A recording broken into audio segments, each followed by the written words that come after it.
इस दुनिया में उसे कोई नहीं हरा सकता, उस इंसान को जिसके पास शस्त्र और शास्त्र दोनों का ज्ञान होता है। अगर कोई किताबें पढ़ने वाला इंसान है, बहुत ज्यादा पढ़ने वाला, तो उससे कभी लड़ाई झगड़ा होता नहीं है।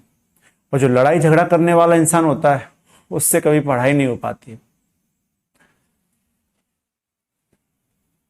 जनरली क्या होता है ना, दो चीजें हैं, दो तोहफे जो हर इंसान को एक ना एक बार मिलते ही हैं। एक है आंसुओं का तोहफा, एक है धोखे का तोहफा।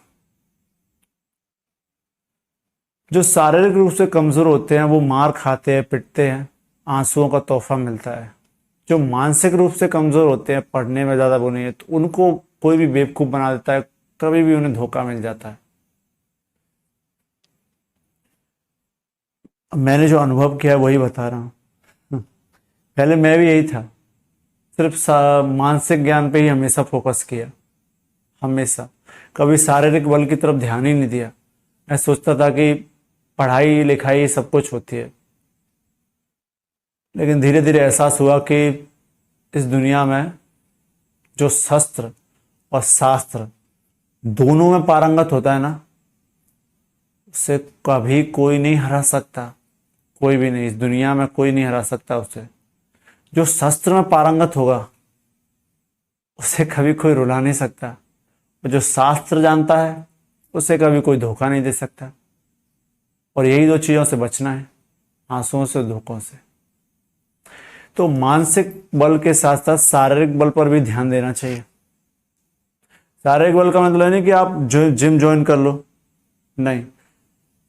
एक्सरसाइज करो, अपने आप को ताकतवर बनाओ। कोई जब आपको एक चांटा मारे खींच के, तो आप जमीन पे गिरोगे, फिर उठ के खींच के बदले में आपको भी मारना है। हालांकि ये हिंसा होगी, लेकिन जवाब तो देना पड़ता है।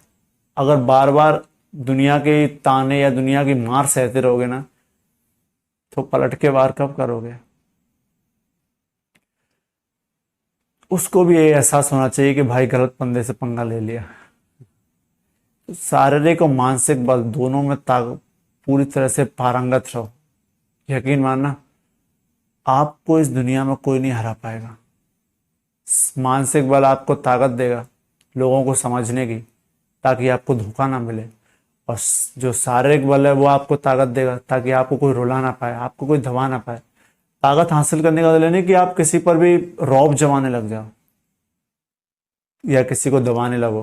ताकत हासिल करने का मतलब होता है कोई आपको ना दबा पाए, कोई आपको परेशान ना कर पाए। वैसे भी ताकत अगर हासिल हुई है ही आपके पास, तो उसका दिखावा भी मत करना कभी भी, क्योंकि कभी अपनी ताकत की या बुद्धि की या किसी भी चीज की नुमाइश नहीं करनी चाहिए। वक्त आने पर वो खुद सामने आ जाती है। तो मेरा मानना है कि आपको शस्त्र और शास्त्र दोनों में पारंगत होना है। यकीन मानना, जितने भी योद्धा हुए हैं जनरली मेरे फेवरेट हैं, पृथ्वीराज चौहान।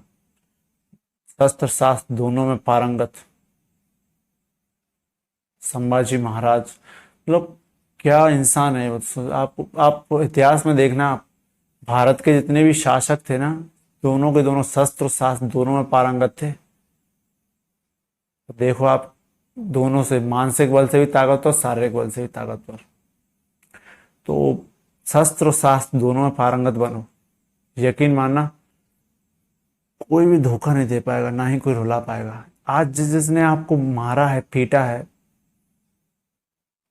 उसका बदला का मतलब आप उनसे लड़ाई करके मत लेना। लेकिन चलो, अब जो आपके साथ जो हो गया उसे भूल जाओ।